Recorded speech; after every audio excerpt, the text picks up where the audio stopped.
Hello, Bachcho. Let's read this question. So this question says a particle of mass 10 gram moves along a circle of radius 6.4 centimeter with constant tangential acceleration. What is the magnitude of the acceleration if the kinetic energy of the particle becomes equal to 8 into 10 to the power minus 4 joules by the end of second revolution after the beginning of the motion? Alright, यहाँ पर क्या calculate करके बताना है? Magnitude of the acceleration, acceleration का magnitude बताना है। तो देखिए इस क्वेश्चन का की कॉन्सेप्ट हम क्या लिख सकते हैं? The key concept of this question, आपको यहाँ पर मैग्नीट्यूड ऑफ एक्सेलरेशन बताना है ना। दो फोर्स लग रहे हैं, एक तो टेंजेंशियल एक्सीलरेशन वाला फोर्स है, एक आपका तो वर्क एनर्जी थ्योरम का यूज कर लीजिए ना बच्चों। वर्क एनर्जी थ्योरम बच्चों मैं इसलिए बोलता हूँ क्वेश्चन में यूज करने के लिए, क्योंकि क्वेश्चन में आपको क्वेश्चन बोल रहा है वर्क एनर्जी थ्योरम यूज करने के लिए। वर्क एनर्जी थ्योरम बताती क्या, पहले बताइए। Work done by all the forces किसके इक्वल होता है? आपका चेंज इन काइनेटिक एनर्जी के इक्वल होता है। कितना होता है? Change in kinetic energy. अगर क्वेश्चन में काइनेटिक एनर्जी की हिंट दी है तो आप यही यूज करिए ऑलवेज, ठीक है। क्वेश्चन बोला गया if the kinetic energy of the particle becomes equal to 8 into 10 to the power minus 4 joule, यानी कि को फाइनल काइनेटिक एनर्जी बता दी क्वेश्चन में, कितनी है? 8 into 10 to the power minus 4 joule, ठीक है। और by the end of the second revolution, यानी कि इसने दो रिवॉल्यूशन कंप्लीट किए हैं after the beginning of the motion, यानी कि बिगनिंग मतलब इनिशियल काइनेटिक एनर्जी जीरो के इक्वल, ठीक है। तो फाइनल भी गिवन है, इनिशियल भी फाइनल गिवन है और इनिशियल जीरो है। तो चेंज तो आप हैंड आउट कर लेंगे। अब क्या है, किसके इक्वल है? Work done by all the forces. अब कौन कौन से फोर्सेस यहाँ पर एक्ट करेंगे? पार्टिकल अगर सर्कुलर मोशन करता है, ठीक है, तो उस पर दो ही तो फोर्स लगते हैं। एक तो सेंट्रीपिटल फोर्स लगेगा इस डायरेक्शन में, M V square by R, ठीक है। और वेलोसिटी आपकी इस डायरेक्शन में है, ठीक है। तो देखिए इसका वर्क डन आपका जीरो हो गया, सेंट्रीपिटल फोर्स का वर्क डन तो जीरो हो जाएगा, एक फोर्स ही लग रहा है। दूसरा आपका इसमें एक टेंजेंशियल फोर्स लग रहा है जिसको मैं F is equal to M A T लिख लेता हूँ। तो वर्क डन सिर्फ टेंजेंशियल फोर्स का आएगा। क्या लिख सकता हूँ? वर्क डन यहाँ पर किस किस का, देखिए वर्क डन किस किस का आएगा, पहले यहाँ पर इसको बेसिक से करता हूँ स्टार्ट, ठीक है।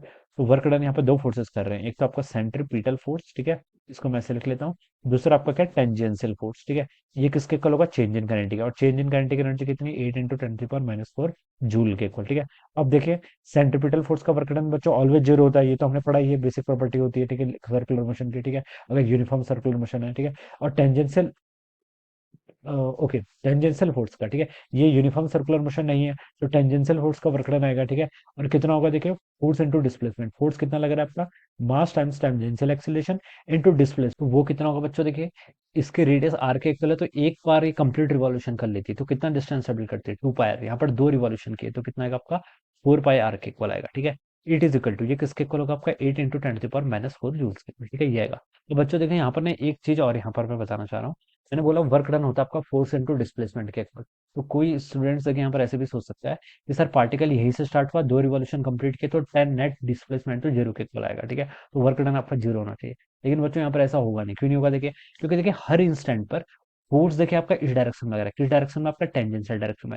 पार्टिकल की वेलोसिटी सर्कुलर मोशन या फिर कोई भी कर्व मोशन में किस डायरेक्शन में होती है? Along the direction of the curve. जो आपकी कर्व की डायरेक्शन होती है वही डायरेक्शन किसकी होती है? आपकी वेलोसिटी की होती है, ठीक है। तो मैं बता सकता हूँ कि फोर्स और वेलोसिटी, ठीक है, फोर्स भी इसी डायरेक्शन में लग रहा है, वेलोसिटी भी इसी डायरेक्शन में लग रही है, तो हर इंस्टेंट पर फोर्स और वेलोसिटी के बीच का जो एंगल होता है वो कितना होता है आपका? जीरो के इक्वल होता है। तो वर्क डन क्या आएगा आपका? ऑलवेज पॉजिटिव आएगा। क्या आएगा आपका? Total work done always positive आएगा। पार्टिकल यहाँ से यहाँ तक मूव करेगा, ठीक है, एक रिवॉल्यूशन कंप्लीट करेगा तो उसने टोटल कितनी डिस्टेंस ट्रेवल कर ली होगी? ठीक है, 2 पाई आर के इक्वल, ठीक है। जब वो दो रिवॉल्यूशन कंप्लीट करेगा तब कितना आएगा आपका? 2 पाई आर इंटू टू कर देंगे, यानी कि 4 पाई आर के इक्वल। तो आप इसको यहाँ पर डायरेक्ट 4 पाई आर लिखेंगे।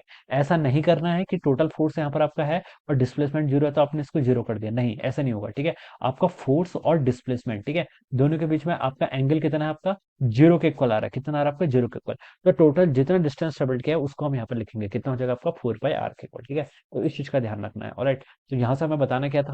हमें क्वेश्चन बताना था what is the magnitude of the acceleration. Acceleration 80 देखिए किसके इक्वल होगा आपका? 8 इंटू 10 to the power -4, ये तो आपका ऐसे ही रहेगा, डिवाइडेड बाय बच्चों देखिए 4 पाई, पाई को आप देखिए 3.14 लिख लीजिए, ठीक है। रेडियस क्वेश्चन में गिवन कर रखी है कितनी है इसकी? 6.4 सेंटीमीटर, जिसको मैं 6.4 into 10 to the power -2 metre में कन्वर्ट कर लूंगा, ठीक है। तो ये तो आपका 4 पाई आर आ गया, ठीक है। डिवाइड है मास आना है, मास कितना है? 10 ग्राम, 10 ग्राम को लिख सकता हूँ 10 इंटू 10 to the power -3 के, ठीक है। ये आ जाएगा आपके यहाँ पे, ठीक है, this will be the acceleration, ठीक है। अब बच्चों देखिए इसको सॉल्व करें तो 4 से आपका ये कैंसिल होगा, आपका 2 टाइम जाएगा, ठीक है। और 80 देखिए कितना हो जाएगा आपका?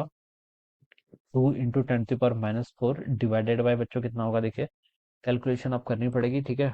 3.14 इंटू आपका 6.4, ठीक है, इंटू आपका 10, तो ये आपका 200.96 के इक्वल आ रहा है, ठीक है, 200.96 के इक्वल आ रहा है। और 10 to the power -5 ये हो जाएगा, ठीक है। तो ये आपका 2/200 आपका अप्रोक्सीमेटली 1/100 के इक्वल होगा, ठीक है। मैं अप्रोक्सीमेटली मैं कर रहा हूँ इसको कन्वर्ट, ठीक है। 10⁻⁻5 ऊपर जाएगा, वैसे होगा तो 0 पॉइंट समथिंग, ठीक है, 98 अराउंड या 999 के इक्वल होगा, ठीक है। 10⁻⁻5 ऊपर जाएगा तो आपका +5 माइनस 4 करेंगे तो आपका 10 के इक्वल आएगा, तो ये आपका 1/10, ठीक है। जिसको अप्रोक्सीमेटली कितना लिखा जा सकता है, 0.1 मीटर पर सेकंड स्क्वायर इक्वल, ठीक है। तो ये इसका जो सी ऑप्शन है बच्चों, वो क्या होना चाहिए, इसका राइट आंसर होना चाहिए, ठीक है। तो इस तरीके से बच्चों हम क्या करेंगे इस क्वेश्चन को solve. Alright, so I hope you are understood this concept. All the best and thank you.